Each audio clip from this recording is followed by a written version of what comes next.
Perubahan global saat ini. Beberapa perubahan sosial dan politik belakangan ini telah memacu gerakan menuju kompetisi internasional. Pengaruh dari perubahan ini sudah sedemikian besar dan luasnya, dan banyak di antaranya masih berkembang. Di bagian ini, kita akan membahas perkembangan utama yang telah mendesak perlunya organisasi untuk mencapai keunggulan bersaing melalui pengelolaan SDM secara efektif dalam perekonomian global. Masyarakat ekonomi Eropa. Negara-negara di Eropa mengelola perekonomiannya masing-masing selama bertahun-tahun, karena secara geografis negara-negara ini berdekatan. Perekonomian mereka menjadi saling mempengaruhi. Hal ini menciptakan sejumlah masalah bagi dunia usaha internasional. Misalnya, regulasi suatu negara, seperti Prancis, bisa benar-benar berbeda dengan negara lain. Misalnya, Jerman. Alhasil, mayoritas negara-negara di Eropa sepakat berpartisipasi dalam masyarakat ekonomi Eropa, yang dimulai di tahun 1992. Masyarakat ekonomi Eropa adalah konfederasi atau sebagian besar negara-negara di Eropa yang sepakat menjalin kerjasama perdagangan bebas yang diatur oleh sebuah badan pengawas, yaitu Komisi Eropa di bawah Masyarakat Ekonomi Eropa. Regulasi hukum di negara-negara peserta semakin seragam, walaupun tidak sepenuhnya. North American Free Trade Agreement atau NAFTA. North American Free Trade Agreement atau NAFTA merupakan perjanjian perdagangan bebas Amerika Utara. Ini merupakan perjanjian antara Kanada, Amerika Serikat, dan Meksiko yang membentuk sebuah pasar bebas yang bahkan lebih besar ketimbang masyarakat ekonomi Eropa. Amerika Serikat dan Kanada sudah memiliki jalinan perjanjian perdagangan bebas sejak 1989, dan NAFTA memasukkan Meksiko ke dalam konsorsium itu. Kesepakatan ini didorong oleh niat Meksiko untuk membuka pasar dan fasilitasnya dalam upaya memacu pertumbuhan ekonomi. Seperti yang sudah didiskusikan sebelumnya, pabrik-pabrik maquiladora memperkuat tren ini. Di samping itu, beberapa upaya telah dilakukan untuk memperluas keanggotaan NAFTA ke negara-negara Amerika Latin lain seperti Chili. Pertumbuhan di Asia. Pasar global lain yang menjadi konsekuensi ekonomi bagi berbagai perusahaan terletak di Asia. Meski Jepang sudah menjadi kekuatan ekonomi dominan selama dari 20 tahun, negara-negara seperti Singapura, Hong Kong, dan Malaysia sudah mulai menjadi kekuatan baru yang sangat signifikan. Perjanjian Umum Tarif dan Perdagangan. Perjanjian Umum Tarif dan Perdagangan atau General Agreement on Tariff and Trade atau GATT adalah kerangka aturan dan prinsip internasional untuk mengurangi hambatan perdagangan antar negara di seluruh dunia. Anggotanya saat ini sudah lebih dari 100 negara. Babak terbaru negosiasi GATT melahirkan kesepakatan pemangkasan tarif atau pajak impor sebesar 40%, mengurangi subsidi pemerintah terhadap dunia usaha, memperluas perlindungan kekayaan intelektual melalui hak cipta dan paten, dan menetapkan aturan investasi dan perdagangan jasa. GATT juga mendirikan World Trade Organization atau WTO untuk menyelesaikan penyelisihan antar anggota GATT. Baiklah, selanjutnya saya akan menjelaskan materi mengenai faktor yang mempengaruhi MSDM di pasar global. Jadi, perusahaan yang memasuki pasar global harus menyadari bahwa pasar-pasar ini bukan sekedar cerminan negara asal mereka, tetapi negara-negara tersebut memiliki perbedaan dalam berbagai dimensi sehingga mempengaruhi ketertarikan investasi asing langsung di tiap negara. Perbedaan ini menentukan viabilitas ekonomi dari pembangunan sebuah operasi di lokasi asing dan juga memiliki dampak kuat terhadap MSDM di lokasi tersebut. Peneliti di bidang manajemen internasional menengarai sejumlah faktor yang dapat mempengaruhi MSDM di pasar global, dan kita akan fokus pada 4 faktor seperti yang diperlihatkan figur 15.1, budaya modal manusia, pendidikan, sistem politik dan hukum, serta sistem ekonomi. Faktor-faktor yang mempengaruhi MSDM di pasar global itu meliputi yang pertama itu ada budaya. Jadi, budaya itu adalah serangkaian asumsi penting yang dipegang oleh anggota suatu komunitas. Budaya dapat mempengaruhi bagaimana individu berpikir, merasa, dan berperilaku. Dalam konteks MSDM, budaya sendiri itu dapat mempengaruhi bagaimana karyawan berinteraksi satu sama lain, bagaimana mereka bekerja, dan bagaimana mereka memandang peran mereka dalam organisasi. Yang kedua itu ada dimensi kultural menurut Hofstede.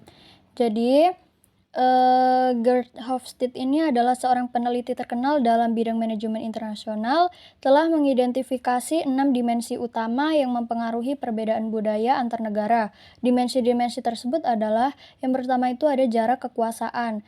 Yang dimaksud dengan jarak kekuasaan ini adalah seberapa jauh kekuasaan tersebar dalam masyarakat.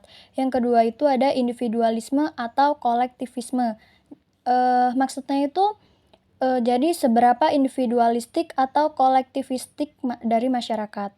Yang ketiga itu ada maskulinitas atau feminitas. Jadi maksudnya itu seberapa maskulin atau feminim masyarakat tersebut. Yang keempat itu ada penghindaran ketidakpastian. Maksudnya itu seberapa suka masyarakat dengan ketidakpastian. Yang kelima itu ada orientasi jangka pendek. Maksudnya itu seberapa jauh masyarakat melihat ke depan. Dan yang terakhir itu ada indulgensi. Yang dimaksudkan di sini adalah seberapa banyak masyarakat menikmati kesenangan. Yang ketiga itu ada implikasi budaya terhadap MSDM. Jadi, budaya memiliki dampak yang signifikan terhadap pendekatan pengelolaan manusia. Sistem politik dan hukum suatu negara dapat mempengaruhi bagaimana modal manusia dan pekerjaan dikelola. Misalnya, negara dengan sistem politik yang kolektivistik mungkin memiliki pendekatan yang berbeda terhadap pengelolaan karyawan dibandingkan dengan negara yang individualistik. Yang keempat itu ada SDM berbasis bukti. Jadi meskipun budaya memiliki peran penting, penelitian terbaru juga menunjukkan bahwa perbedaan budaya yang digali oleh Hofstede juga dapat ditemukan di dalam negara yang sama. Ini menunjukkan bahwa penting untuk memahami dan mengakui perbedaan budaya di dalam organisasi untuk mendapatkan hasil terbaik dalam manajemen sumber daya alam. Saya ralat terbaik dalam manajemen sumber daya manusia. Dan yang kelima itu ada manusia pendidikan. Jadi potensi perusahaan untuk menemukan dan memelihara angkatan kerja yang berkualitas merupakan hal penting dalam setiap keputusan perluasan ke pasar asing. Oleh karena itu, sumber daya modal manusia dari suatu negara juga merupakan hal penting bagi MSDM. Modal manusia mengacu pada kemampuan produktif dari individu, yaitu wawasan, skill, dan pengalaman yang memiliki nilai ekonomi. Yang keenam itu ada sistem politik hukum. Jadi regulasi yang diberlakukan oleh sistem hukum suatu negara dapat sangat mempengaruhi MSDM. Sistem politik dan hukum kerap menentukan syarat praktik MSDM tertentu, seperti pelatihan, kompensasi, pengangkatan, pemecatan, dan PHK. Di sebagian besar kasus, sistem hukum merupakan perkembangan dari budaya yang sudah ada. Oleh karena itu, hukum suatu negara seringkali mencerminkan norma-norma sosial yang menilai bagaimana perilaku yang dibenarkan. Dan yang terakhir itu ada sistem ekonomi. Jadi, sistem ekonomi suatu negara mempengaruhi MSDM dalam beberapa cara. Seperti yang didiskusikan di depan, budaya suatu negara sangat berkaitan dengan sistem ekonominya, dan sistem ini menyediakan banyak insentif bagi pengembangan modal manusia. Selanjutnya saya akan menjelaskan tentang cara mengelola karyawan dalam konteks global. Yang pertama, kita akan mengenal terlebih dahulu jenis-jenis karyawan internasional. Sebelum membahas level partisipasi global, kita perlu membedakan terlebih dahulu antara negara induk, negara tuan rumah, dan negara ketiga. Negara induk atau parent country adalah negara negara tempat berdirinya kantor pusat sebuah perusahaan. Misalnya, Amerika Serikat adalah negara induk dari General Motors. Negara tuan rumah atau host country adalah negara tempat organisasi negara induk berusaha menempatkan atau sudah ditempatkan suatu fasilitas. Contoh dari negara ini adalah Inggris Raya yang menjadi tuan rumah bagi General Motors karena GM telah beroperasi di sana. Dan yang ketiga adalah negara ketiga atau third country, adalah negara di luar negara tuan rumah atau negara induk, dan sebuah perusahaan bisa saja memiliki fasilitas di sana.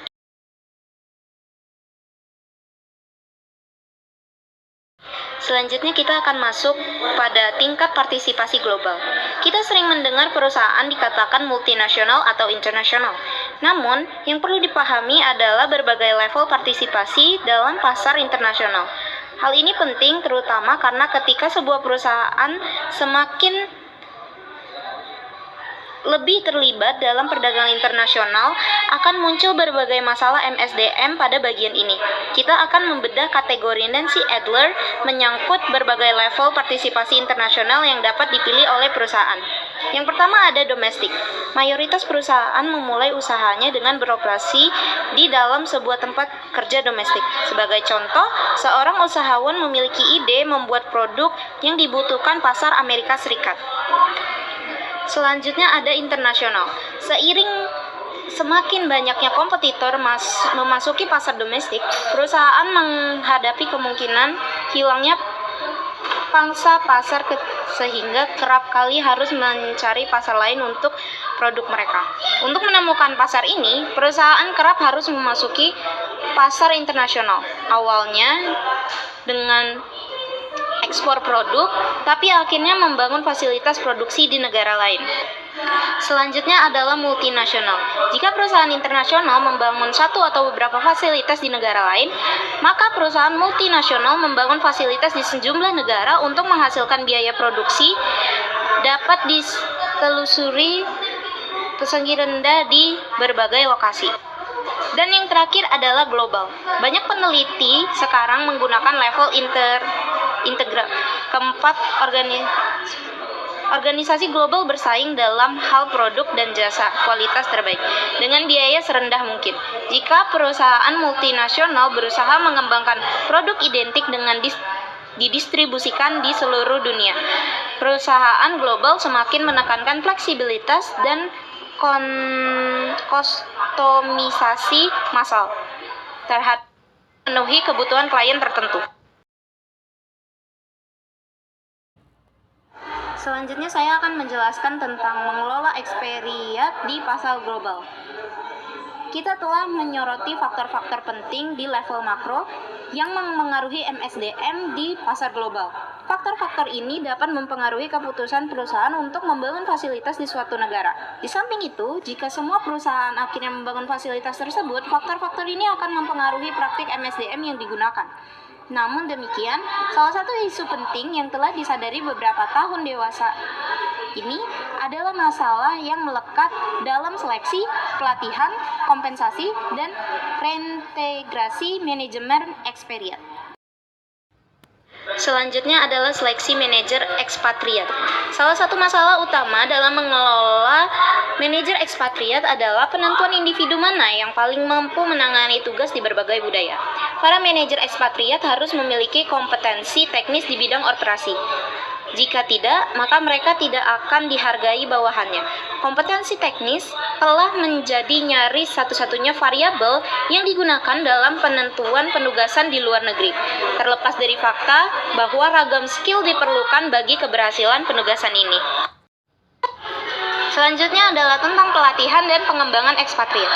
Begitu seorang manajer ekspatriat dipilih, hal selanjutnya yang digunakan adalah penyiapan manajer tersebut akan penugasan yang akan datang. Dikarenakan individu ini sudah memiliki skill terkait kerja, sebagian perusahaan hanya fokus pada pengembangan pelatihan lintas budaya. Sebuah kajian terhadap literatur pelatihan lintas budaya menentukan hasil yang mendukung keyakinan bahwa pelatihan lintas budaya memiliki dampak terhadap efektivitas. Walaupun demikian, terlepas dari hal ini, pelatihan lintas budaya nyaris tidak dapat dikatakan universal. Berdasarkan sebuah survei di tahun 1995, sampai 40% responden tidak memberikan program penyiapan lintas budaya bagi ekspatriat. Selanjutnya adalah tentang kompensasi ekspatriat. Salah satu aspek paling bermasalah dari pengelolaan ekspatriat adalah penentuan paket kompensasi. Seperti yang didiskusikan sebelumnya, paket kompensasi ini rata-rata mencapai 250.000 US dollar.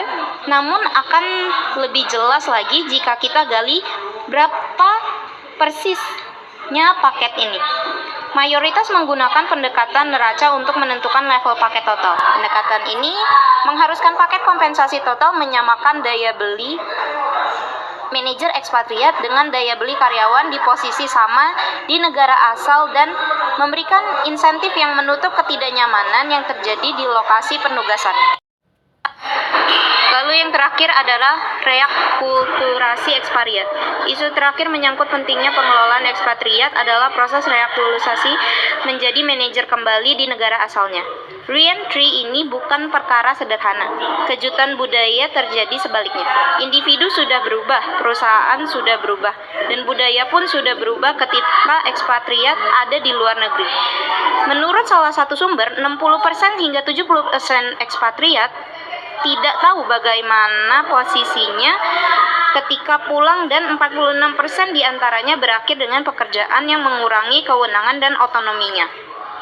20% pekerja ingin meninggalkan perusahaan ketika mereka kembali dari penugasan ke luar negeri. Dan angka ini menunjukkan masalah produktivitas dan moral yang sangat serius.